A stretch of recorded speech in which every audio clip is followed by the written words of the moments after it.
Okay, we want to just kind of look at some of the other passages in Philippians before we're done tonight. I don't want to go too late, but I mean, there's just some passages that it's be really criminal to say nothing about.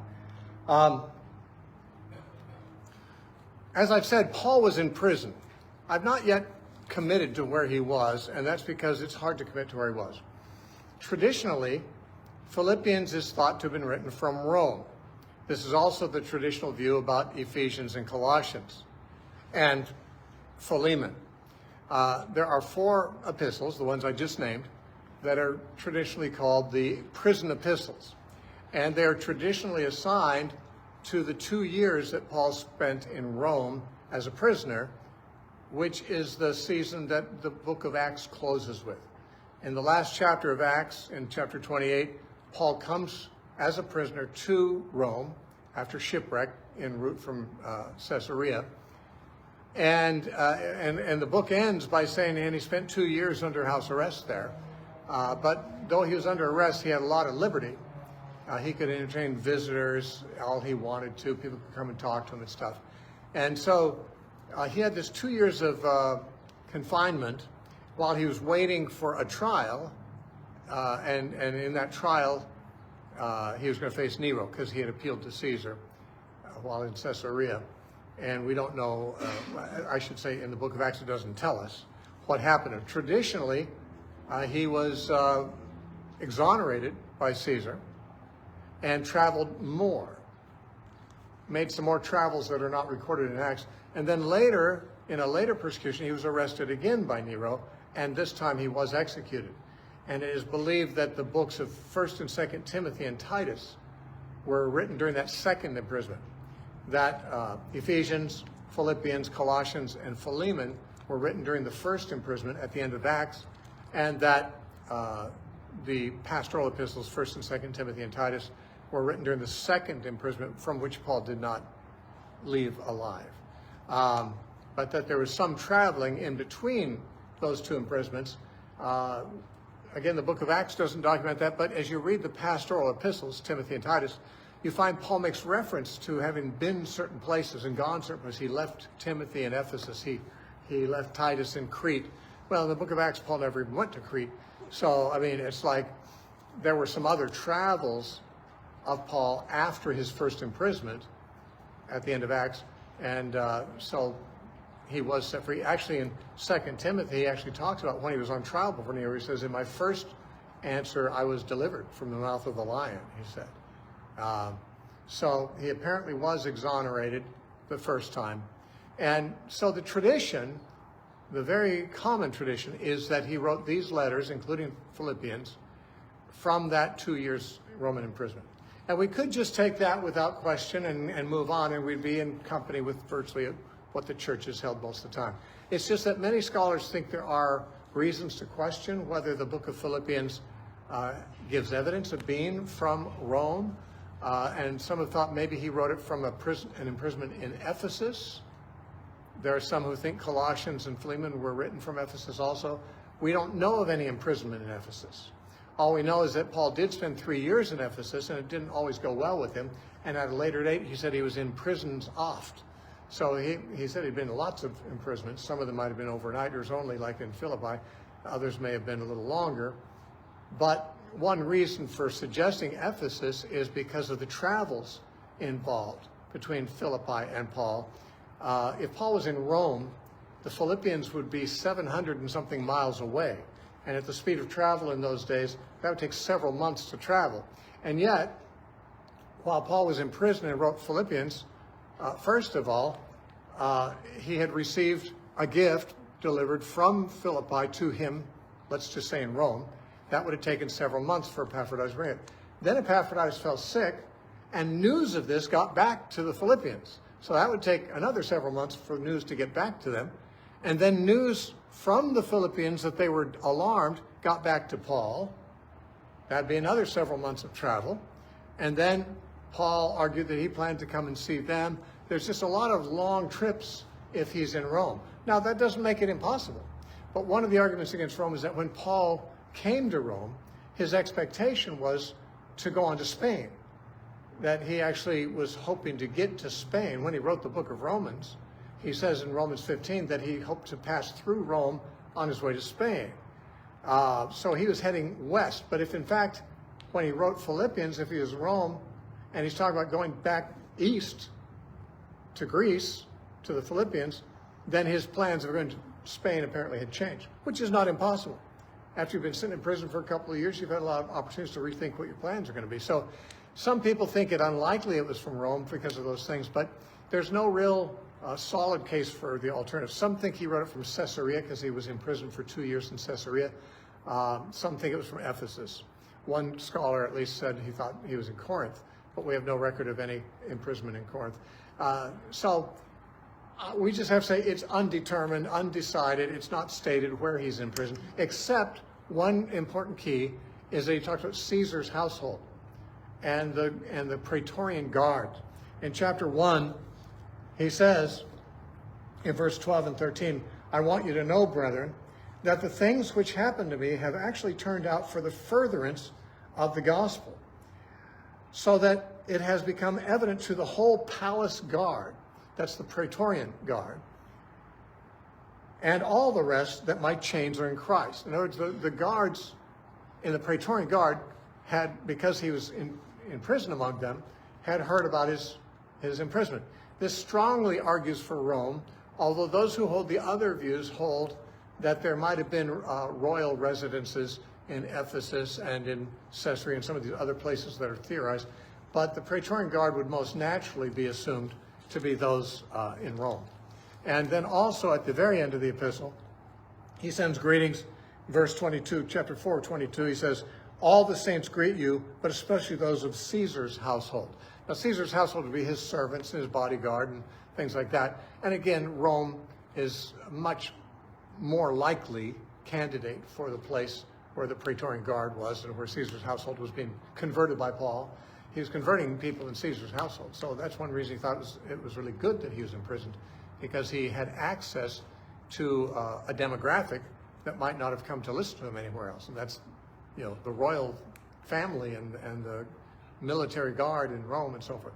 Anyway, I suspect that Rome is the right place. It's the tradition. These things would more naturally fit with Rome. The objections to Rome as a place are not fatal to the theory. So, you know, I'm not going to give too much credence to Ephesus or Caesarea as alternatives. That's not important anyway. But it's probably his Roman imprisonment. Now, when we get to chapter 1, verse 19, he says, I know that this will turn out for my salvation through your prayer and the supply of the Spirit of Jesus Christ, according to my earnest expectation and hope that in nothing I shall be ashamed, but that with all boldness as always, so now also Christ will be magnified in my body, whether by life or by death. Now, this reference of being by life or by death is not, he's not just being melodramatic. He was actually on trial for his life. There's a possibility it might end in his execution.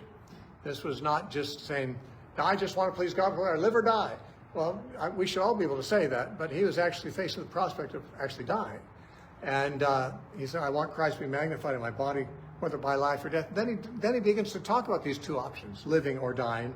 In verse 21, for to me to live is Christ, but to die is gain. But if I live on in the flesh, this will mean fruit of my labor. Yet what I shall choose I cannot tell, for I'm hard pressed between the two, having a desire to depart and be with Christ, which is far better. Nevertheless, to remain in the flesh is more needful to you. And he says, I think that's probably what's going to have to happen. I don't think I'm going to get out that easy. He said, I would much rather die. I'd be very happy. I'm ready to die. To live is Christ, to die is gain. I'd love to depart and be with Christ, which is far better. Now, it's very obvious that Paul did not apparently believe in what we call soul sleep. The doctrine of soul sleep is that when we die, we're unconscious. We're nowhere until the end of the world when Jesus raises the dead. And then when the resurrection happens, we wake up from, as it were, sleep. But in the interim between our death and the resurrection, we're nowhere.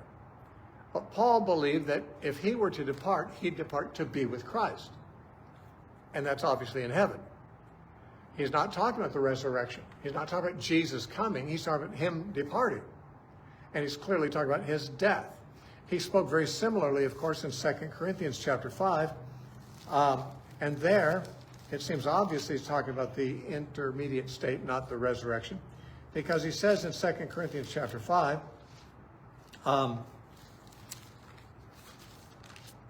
verse 6, therefore we are always confident, knowing that while we are at home in the body, we are absent from the Lord. For we walk by faith, not by sight. We are confident, yes, well pleased rather, to be absent from the body and to be present with the Lord.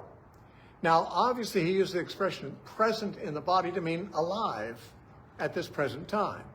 And while we're present in the body like this, we're absent from the Lord. But he said, we're looking forward to being absent from the body. Well, that means when I die. It says in James chapter 2, the body without the spirit is dead. When you die, your spirit is no longer in your body. So you're absent from your body. But he says, but present with the Lord. So he's not talking about the resurrection, because on the last day when the resurrection occurs, we won't be absent from the body. We'll be in our bodies. We'll be in our glorified bodies.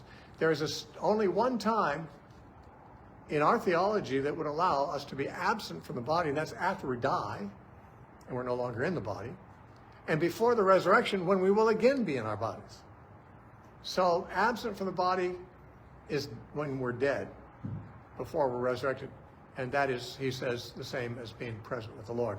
So that's how Paul saw things. We live in this body until we die, then we live with Christ in heaven until he returns, and then we live in resurrection bodies, which he'll raise from the dead. All right? In verse 27, he says, only let your conduct be worthy of the gospel of Christ, so that whether I come and see you or I'm absent, see, he's hoping maybe he'll be released to come see them, but he's not sure. If I'm absent, I want to at least hear that you're striving in the Spirit with one mind, striving together in the faith. There's many references to being like-minded and of one mind and of one spirit. In fact, every chapter has at least one reference to it. Here, in chapter 1, verse 27, we have that reference to it. In chapter 2, verse 2, he says, fulfill my joy by being like-minded, having the same love, being of one accord, of one mind. In chapter 2, verse 20, he says of Timothy, I have no one like him who's like-minded with me. It's hard to find like-minded brothers sometimes. Chapter 3, verses 15 and 16, he says, therefore let as many as are mature have this mind, that is the same mind. If in anything you think otherwise, God will reveal this to you. Nevertheless, to the degree that we have already attained, let us walk by the same rule, let us be of the same mind. Then in chapter 4, verse 2, I implore Euodia, be of the same mind in the Lord. So every chapter has references to being like-minded or unified. And so if there's any concern he had about this church, he didn't bring it up much except that he wanted to urge them to be unified and to rejoice. Be happy and be unified. Be of the same mind. Now, how can you be of one mind when you disagree? Does someone just have to bite the bullet and agree with the other person even if they're not convinced? If two people disagree, how can you tell them, well, just be of the same mind? Just agree with each other. Well, wouldn't that be like saying, you both have your reasons for believing what you believe. One of you has to give up and deny your reasons to just believe what the other person believes. And if so, which one's going to give up his? Who volunteers to give up their own reasons for believing what they believe in order to just believe something they don't believe because someone else has reasons for it? Obviously, how do you fulfill this exhortation? To me, this reminds me of 1 Corinthians chapter 1, and I think the answer is perhaps there. In 1 Corinthians 1:10,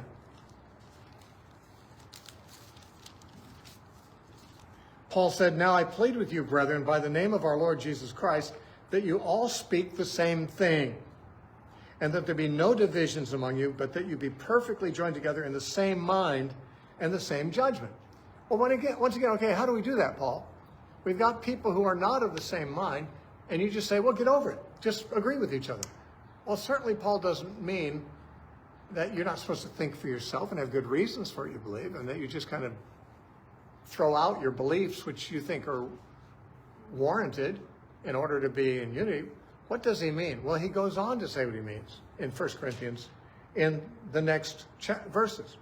Verse 11, for it has been declared to me concerning you, brethren, by those of Chloe's household, that there are contentions among you. Now I say this, each of you says, remember you're supposed to all say the same thing? Well, that's not happening now because each of you is saying, I'm of Paul, or I'm of Apollos, or I'm of Cephas, or I'm of Christ. In other words, you need to be saying the same thing, not four different things. Because three of those things are not true. Only one of those things is true, and you all need to say that same thing. You shouldn't be saying, I'm of Paul. You shouldn't be saying, I'm of Peter. You shouldn't be saying, I'm of Apollos. You should say, I'm of Christ. And we know that that's what Paul means, because he says, was Paul crucified for you? Were you baptized in the name of Paul? Of course, the answer is no. But who was crucified for you? And in whose name were you baptized? Clearly Christ's.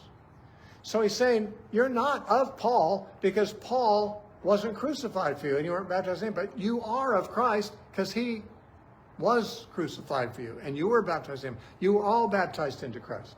So all of you say the same thing. Don't any of you be saying, I'm of Paul, or I'm of Apollos, or I'm of Cephas. In other words, all of you have the same testimony.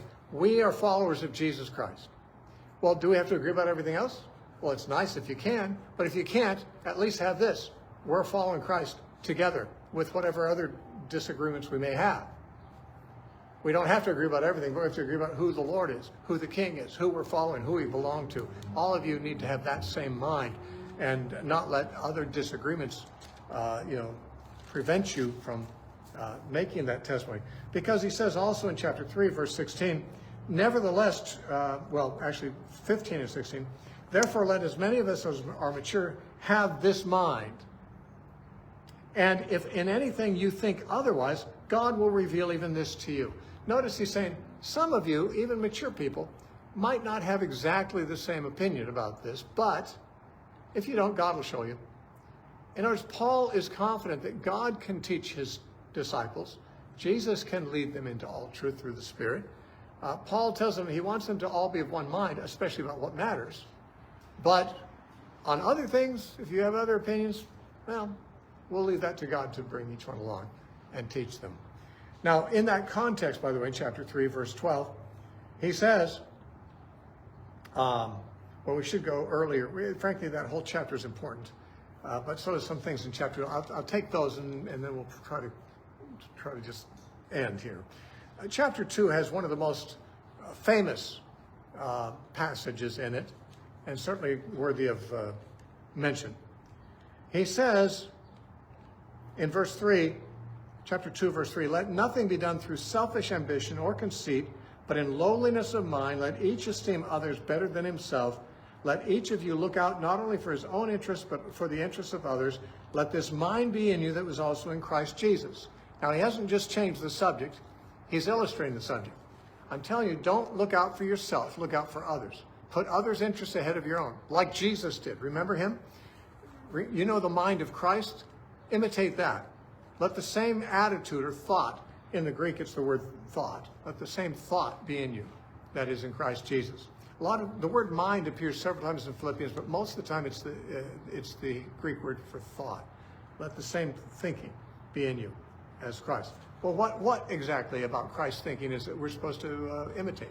Well, he was in the form of God, and he did not consider robbery to be equal with God. Now, this translation follows almost slavishly the King James. The King James says he did not think it robbery to be equal with God. That's not really what almost all translations would prefer. The word robbery there in the Greek means snatching. Obviously, you can see how that can be related to robbery. If someone snatches a purse from someone else, that's a robbery. But the Greek word for snatching has a broad meaning of snatching or seizing or clutching or grasping. So many translations, in fact, probably the preferred translation is, instead of saying he did not think it robbery to call it equal with God, they translated, he did not think of equality with God a thing to be grasped. And that is probably a more accurate literal translation of the line. He did not see equality of God a thing to be grasped. Now, the Jehovah's Witnesses like that translation because they say, see, he wasn't equal with God. He didn't even attempt to grasp it being equal with God. That would have been inappropriate. In fact, I think their Bible says something like, he did not seek to usurp, equality with God or They have some really awkward phrase like, he did not seek to effect a usurpation of equality with God or something like that. But what they think it's saying is Jesus was not equal with God, and he never even dreamed of grasping at that for himself. However, what Paul points out is he did exist in the form of God, and he emptied himself, took on the form of a servant. That is, his equality with God was something he didn't cling to.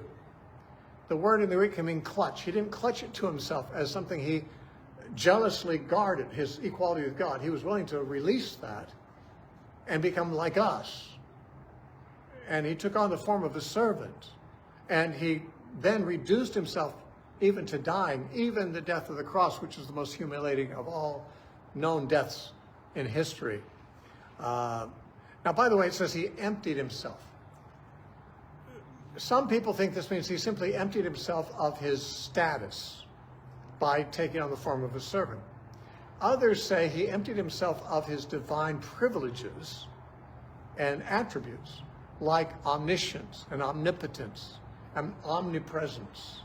These things which God possesses, that Jesus possessed when he was in the form of God, that he put those aside. He emptied himself of those prerogatives so he'd be like us. He was not omnipresent when he was in human form. He was not omniscient. He was not omnipresent or omnipotent. He was not invisible. He was not immortal. These are divine prerogatives that he possessed before he became a man, but by becoming a man, he became mortal. He became subject to temptation. God cannot be tempted, but Jesus was. God does not become weary and sleep, but Jesus did. God is everywhere, but Jesus wasn't.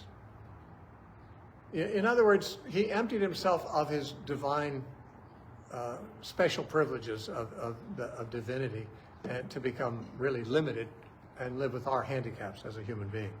And then he subjected himself to death. And it says in verse 9, therefore God also has highly exalted him and given him a name which is above every name, that at the name of Jesus every knee should bow, those in heaven, those on earth, and those under the earth, and that every tongue should confess that Jesus Christ is Lord, to the glory of God the Father.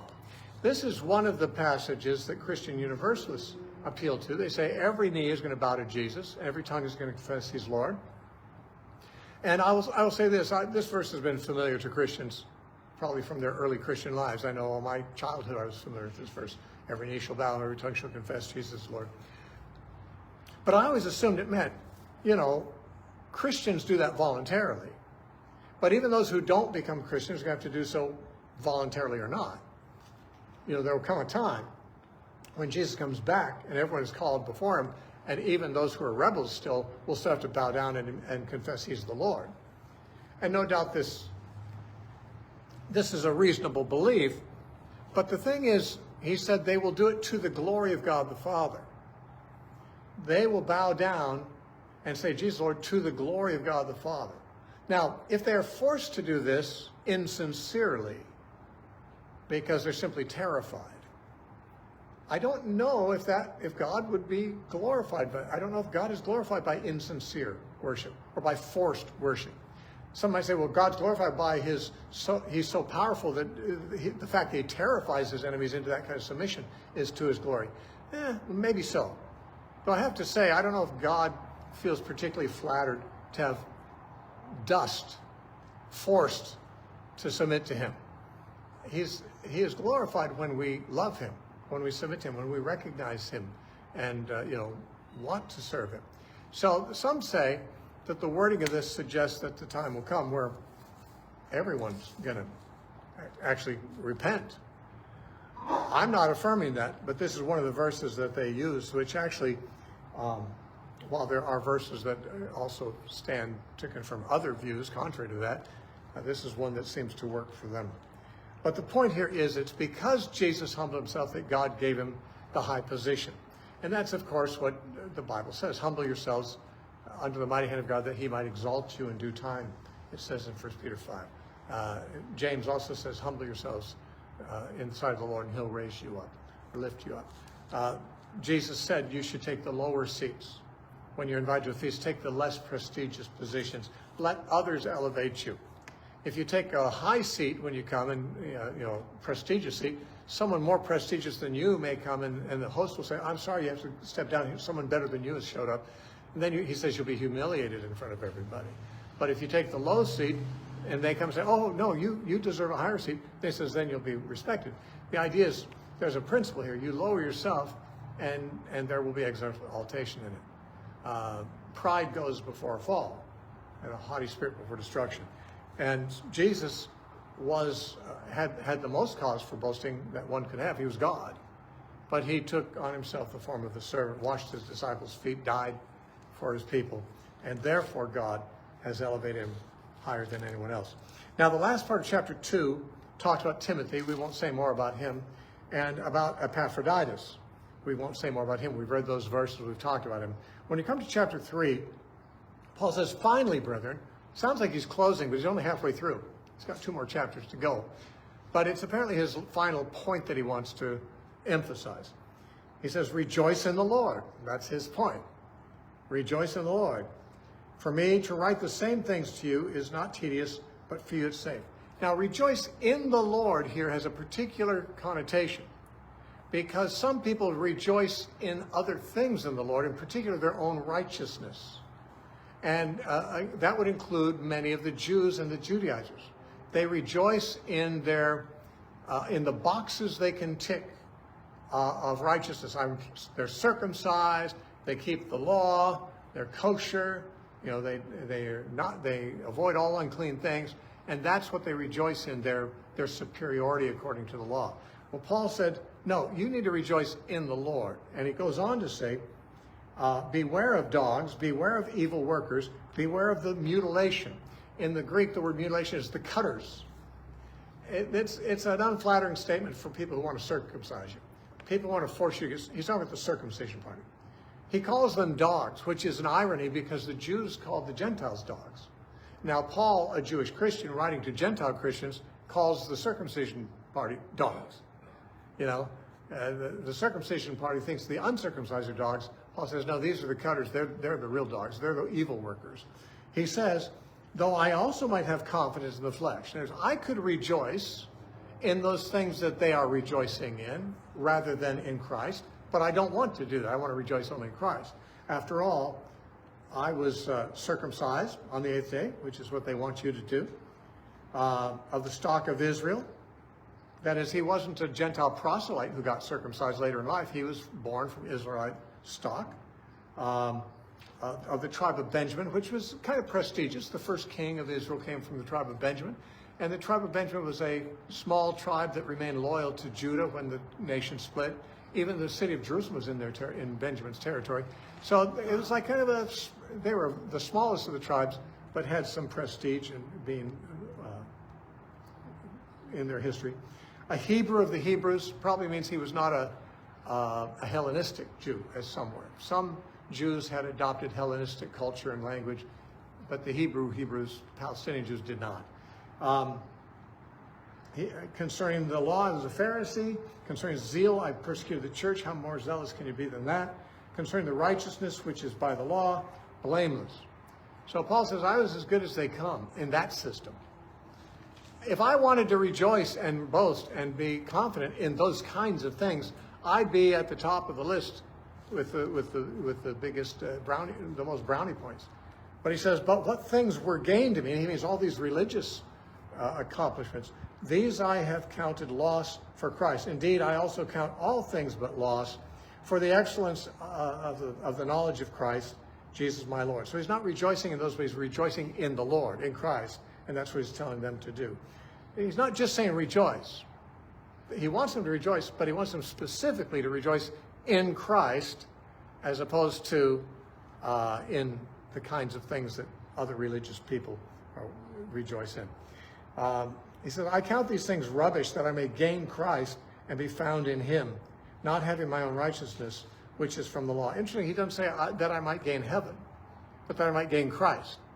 Apparently, giving up everything he gave up is worth it if he just gets Christ out of the deal. Now, many people want to be bribed with something more than Christ because they don't care, they don't value Christ much, but they would value heaven if the option is going to hell.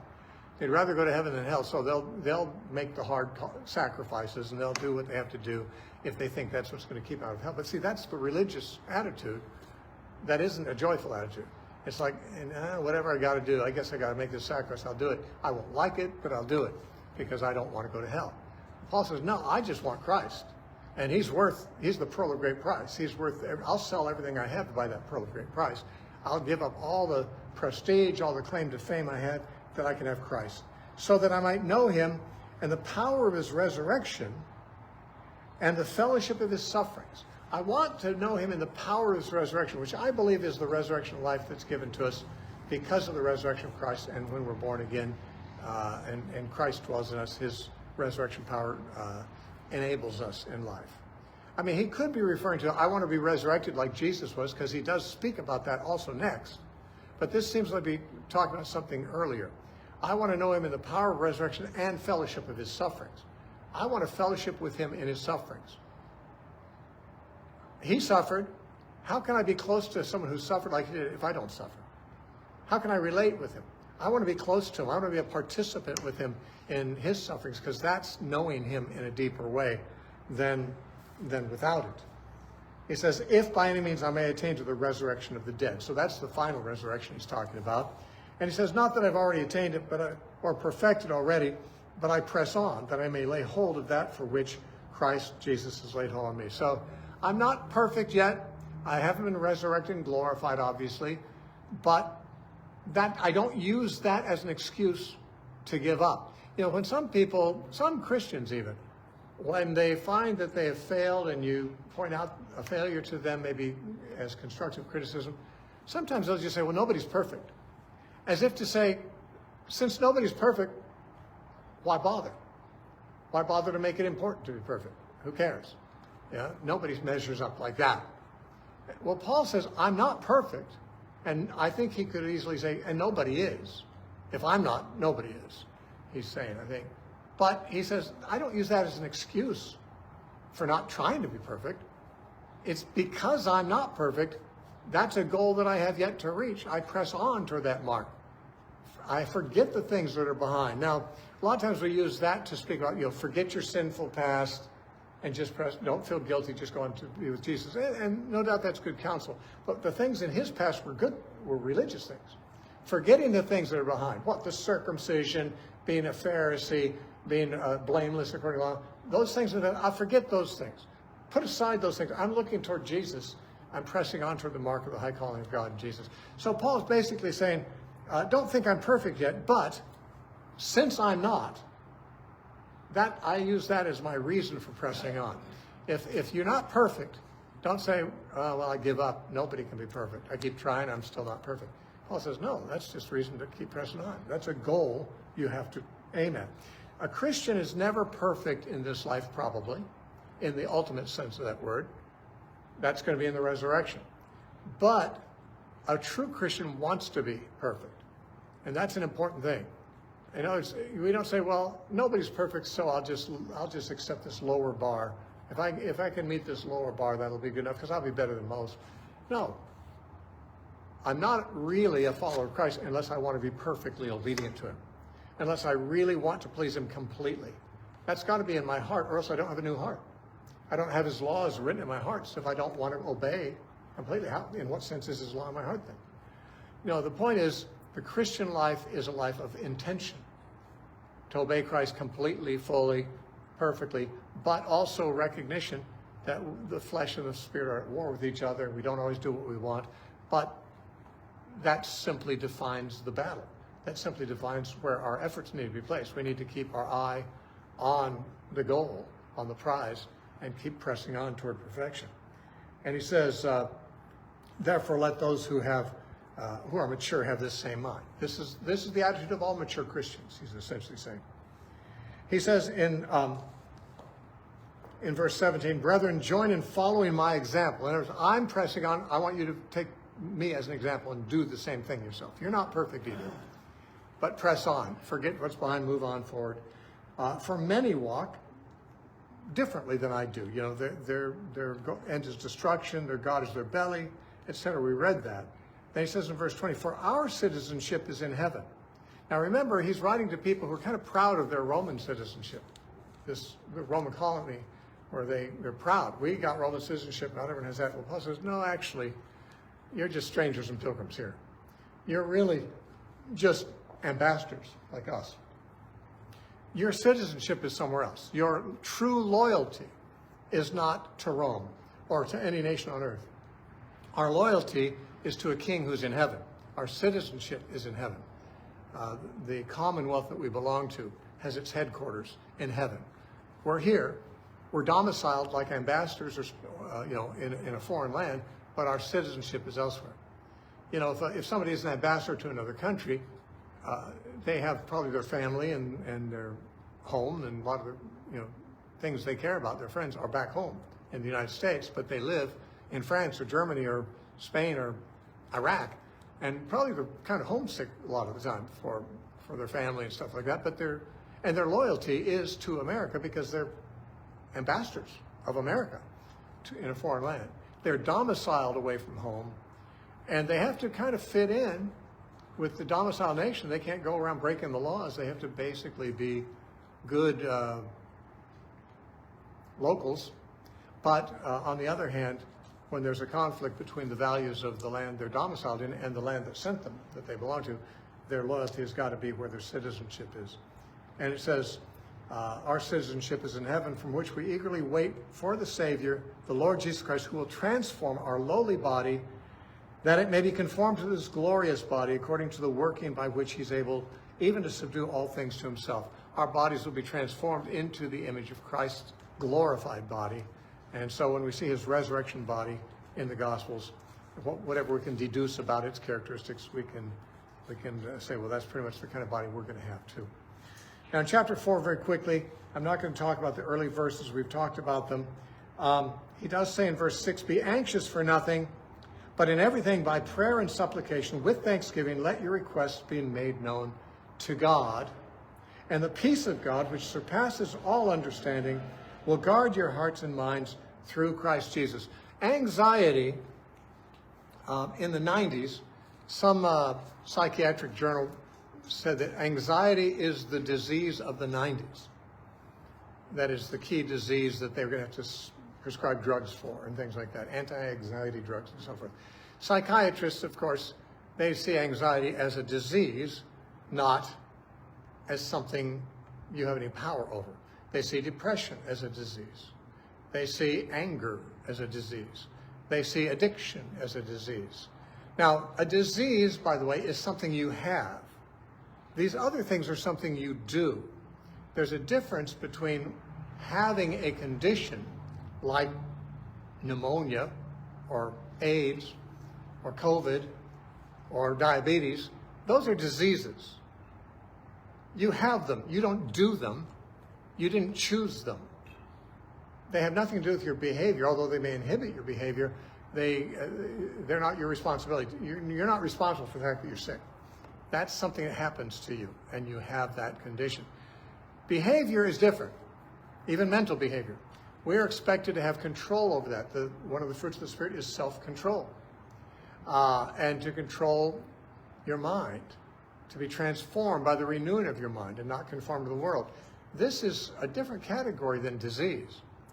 Now, there may be physical conditions that some people have that contribute to greater amounts or tendencies to worry or be depressed. I mean, there are some cases where people have bad situations in their brains, a tumor perhaps, a brain injury, maybe some kind of a flood of some kind of chemical imbalance or something like that. I mean, obviously, for example, we know that chemistry can affect moods. Women, who are affected especially by their monthly period, they know that the hormones, which are chemicals, have an impact on their moods. That's just the way it is. We know that somebody who gets alarmed, chemicals respond, adrenaline, which sometimes allows them to do things they couldn't do otherwise because the mood triggers the adrenaline. There's an interaction between chemicals and moods. Sometimes a mood triggers the chemicals, as in the case of adrenaline, and sometimes the chemicals trigger the mood, as in the case of a woman who's having a hard time on her period, emotionally. We do not deny that physical conditions can impact mental states. But when a mental state is a moral responsibility, we have to assume that God expects us to be able to handle the moral responsibility. If Paul says, rejoice in the Lord, well, then we'd better get over our depression. If Paul says, be anxious for nothing, then we better get over our anxiety. And he assumes we can. That because it involves making certain choices. He says, be anxious for nothing, that means worried, but in everything, this is instead of being anxious, in everything, by prayer and supplication with thanksgiving, let your requests be made known to God, and the peace of God, which surpasses all understanding, will guard your hearts and minds through Christ Jesus. So the peace of God is the opposite of anxiety. Having anxiety is an entirely different mental state than having the peace of God. And he says, how do you get from there to here? How do you get from anxiety to the peace of God? Well, in everything, by prayer and supplication, with thanksgiving, make your request known to God. Now, I know some people, especially Christian psychologists, have said, oh, you can't just give out Bible verses like a aspirin when people have deep depression or deep anxiety or whatever. You can't just give them a Bible verse and hope that makes it go away. Right, I won't just give out a Bible verse, but the Bible verse actually tells us truths, deep truths about the human psyche and the human spirit. And it's not just an aspirin, it's a cure. An aspirin may make a headache diminish or go away, but a cure cures the disease. And we're talking metaphorically here because anxiety is not a disease, but if we use a metaphor of disease for it, we could say, well, it is cured in everything by prayer and supplication, with thanksgiving, make your request known to God. If you're anxious, in everything, give it over to God. Pray about it. Not just once, but in every circumstance, with thanksgiving. This is handing your anxieties over to God. It says in 1 Peter chapter 5, casting all your cares upon him because he cares for you. That's cast all your worries on him because he worries for you. Christ worries for us, but we have to give him our worries. I mean, it's simply the logical thing to do when you belong to Christ. You've been bought with a price. You're not your own. He owns you. If he owns you, he owns all that you have, including your worries. Your problems are his problems. His worries are his. Your worries are his. Because you're his. And therefore say, okay, Lord, I'm worried about this, but this is your worry, because I'm your problem. I mean, I am your servant, and my problems are your problems. Now you're responsible for them. If I'm obedient to you, you take care of the rest, right? So I'm going to turn that over to you. I'm going to just keep being obedient and not worry about the outcomes. What if I die? Well, that could happen. I'm not worried about that either. To die is gain. You know, what if I lose friends? Maybe that's what I'm worried about. Maybe I'll lose my reputation if something, embarrassing comes out. It hasn't, but I'm worried about it. No, it's no problem. I can lose friends. I can lose my life. If I'm doing what God wants me to do, the circumstances are in his hands. I cast that care on him and let him worry about the outcomes. That's how the peace of God takes over. Whenever you have stress or whenever you have anxiety, whenever there's a circumstance that is threatening, and there are many in life, well, remind yourself, wait, this is God's problem. And you, by prayer and supplication, thanksgiving to God, just make your request known to him, and then really do it. Now, I've heard people say, well, I've had anxiety. I said a prayer and it didn't help. Well, maybe you're using prayer as a magic wand. Prayer is connecting with God. Prayer is getting in touch with God and saying, God, I'm your child. I'm your servant. I've got problems here, which you said you'll take all my problems and handle them for me if I obey you. So I'm going to obey you. And if this is a real transaction really going on between you and God, it's more than just saying a prayer as a rote thing to do.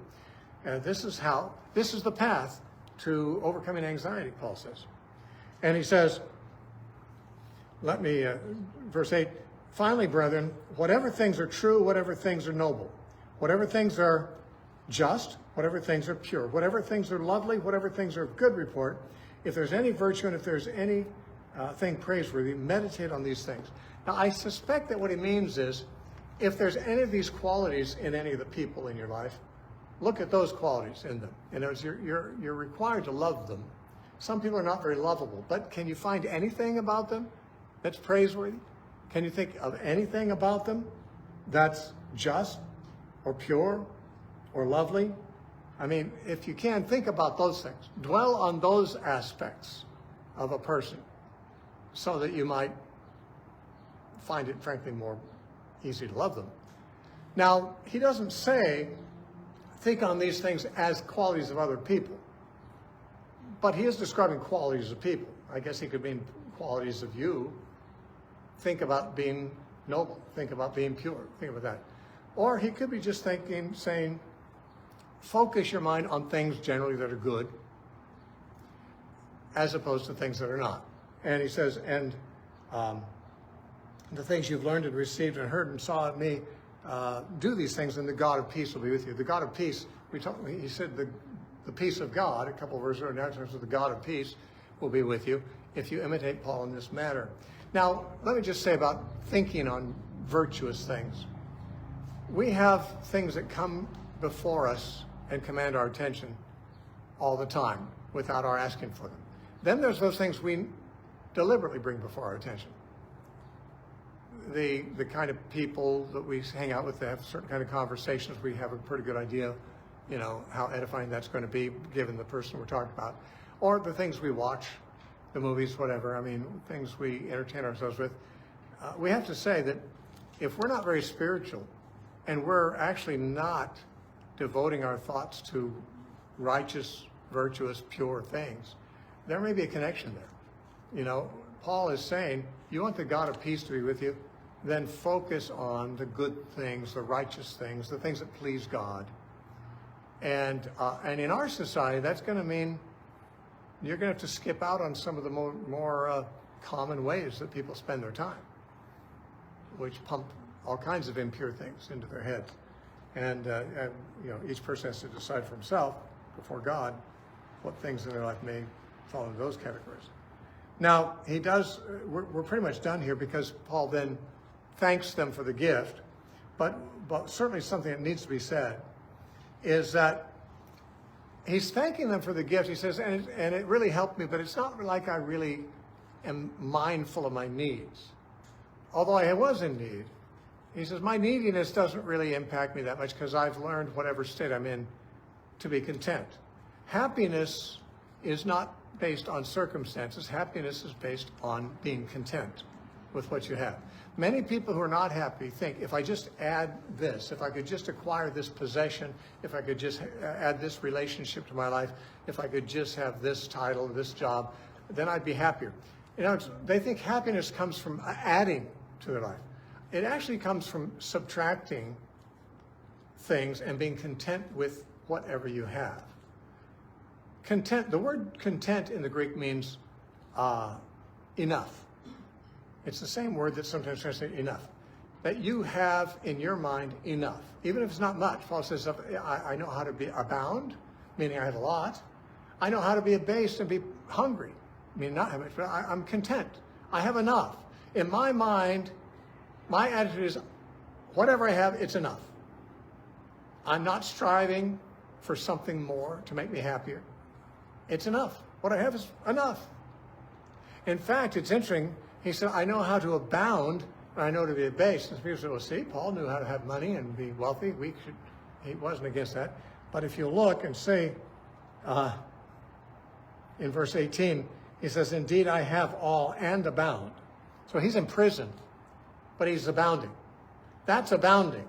Being in a third world jail is abounding. I wonder what being abased looks like. When Paul says, I can be abounding, I can be full, or I can be abased and be hungry, we think, well, I guess we get to be the ones who abound because we're Americans, we're comfortable, we got a lot. But that's okay. Paul said he knew how to do that. And we can do that too, right? But he said, what does abounding look like? Well, I'm in prison and I abound right now. You guys sent me some help. I'm abounding. So he doesn't speak of circumstances more comfortable than that as one of the choices he has. Sometimes he has less. Now, Agur, who wrote this 30th chapter of Proverbs, was the opposite of Paul. Agur said, give me neither poverty nor riches, but give me only those things sufficient for me, lest I be poor and steal and take the name of the Lord my God in vain, or lest I be rich and forget the Lord. In other words, he's saying, I don't want to be trusted with riches or with poverty because I'm not sure I'm spiritually able to really handle either one. If I'm too poor, I may not be able to handle it. If I'm too rich, spiritually speaking, I may not be able to handle it. So just give me the even road without too many challenges. Paul says, I can be rich or poor, it doesn't matter. It's not going to challenge me. I can do all things through Christ who strengthens me. I've learned the secret of being content. And contentment is a choice. Your circumstances are usually not a choice in many respects. Many things in your circumstances are not in your control. But your contentment is.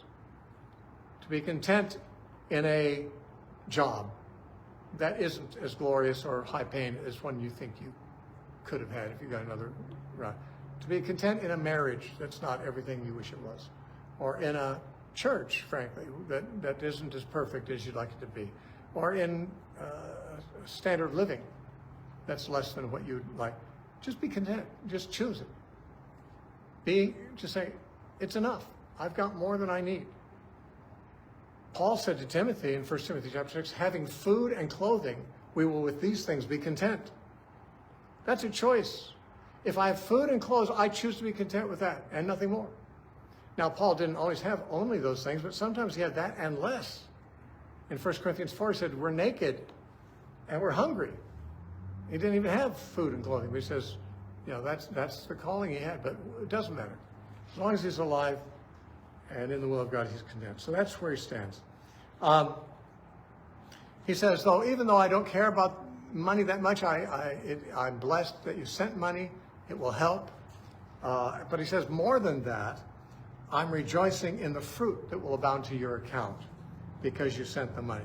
That's what he said. Because he's saying that the fruit of Paul's labors will abound to their account because they financed it. As far as God is concerned, God will put that on their account. They paid for it. Paul ministered. There was fruit in his ministry, but they were his underwriters. And so they get the dividends from God. They're counted as the ones who own that fruit, as it were. It abounds to their account. So these are some of the things he says to them. We didn't do verse by verse, but we covered most of the major passages. And we're now out of time, so we'll quit right there.